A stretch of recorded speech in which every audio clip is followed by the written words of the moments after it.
हम अंतरिक्ष में काफी बड़ी चीजें बना सकते हैं। हाँ, पर अब तक उतनी भी विशाल चीजें नहीं बनी हैं। पर हमने पृथ्वी के निचले यानी लोअर ऑर्बिट को लगभग 5000 सैटेलाइट से भर दिया है, जिसमें से कुछ अब तक काम कर रही हैं और कुछ नहीं। क्या हो अगर हम इनसे बड़ी और ज्यादा चमकदार एक सैटेलाइट बनाकर पृथ्वी के निचले ऑर्बिट में लगा सकें? कुछ ऐसा जो सूरज की इतनी रोशनी रिफ्लेक्ट कर सके कि हमें कभी बत्तियां जलाने की जरूरत ही ना पड़े। मैं एक आर्टिफिशियल यानी कृत्रिम चांद की बात कर रहा हूं। हम इसे कितना बड़ा बना सकते हैं और क्यों इस अंतरिक्ष निर्माण के काम को आगे बढ़ाना एक बुरा ख्याल साबित हो सकता है? आप देख रहे हैं क्या हो अगर, और यह है क्या हो अगर हम एक आर्टिफिशियल चांद बना लें। इंटरनेशनल स्पेस स्टेशन यानी निचले ऑर्बिट में लगाई गई हमारी सबसे बड़ी सैटेलाइट एक फुटबॉल के मैदान जितनी लंबी है। हमने इसे कई बार में लॉन्च किए गए अलग अलग टुकड़ों को जोड़कर बनाया है और अब यह पृथ्वी से लगभग 400 किलोमीटर ऊपर चक्कर लगा रही है। हम एक ऐसे आर्टिफिशियल चांद को कैसे लॉन्च करेंगे जो इससे 10 गुना बड़ा है, और हम उसे पृथ्वी की सतह के इतना ऊपर कैसे रख पाएंगे? पृथ्वी की निचली ऑर्बिट की ज्यादातर सैटेलाइट्स ISS के ठीक ऊपर लगी हुई हैं।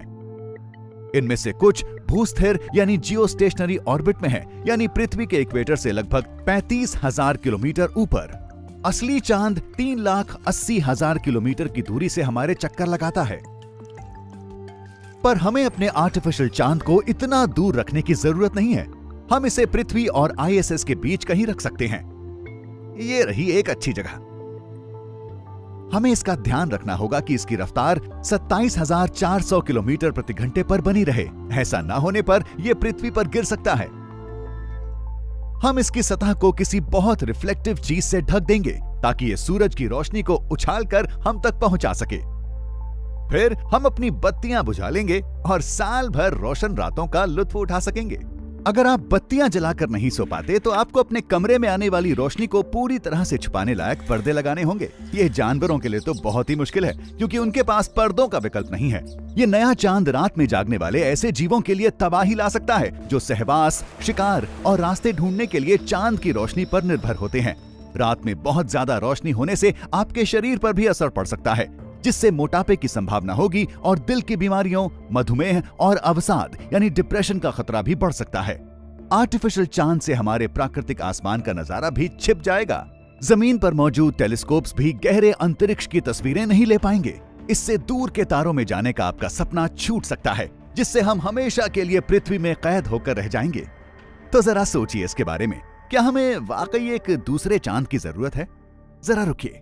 कुछ सूत्रों के मुताबिक चीनी अंतरिक्ष इंजीनियर पहले से ही इस पर काम कर रहे हैं। उनका चांद ISS से 10 नहीं बल्कि 80 गुना ज्यादा बड़ा होगा। यह हमारे असली चांद से 8 गुना ज्यादा चमकदार होगा और इससे माना जा रहा है कि उनके बिजली के बिल में हर साल 17 करोड़ 30 लाख डॉलर की बचत होगी।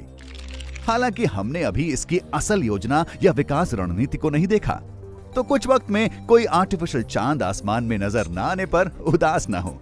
हमें अब भी अपना खूबसूरत चांद पसंद है, जहां हम कॉलोनी बना सकते हैं, जो आने वाले वक्त की अंतरिक्ष यात्राओं के लिए हमारे लिए अंतरिक्ष में मौजूद हवाई अड्डे का काम करेगा। लेकिन इस पर चर्चा के लिए देखते रहें क्या हो अगर।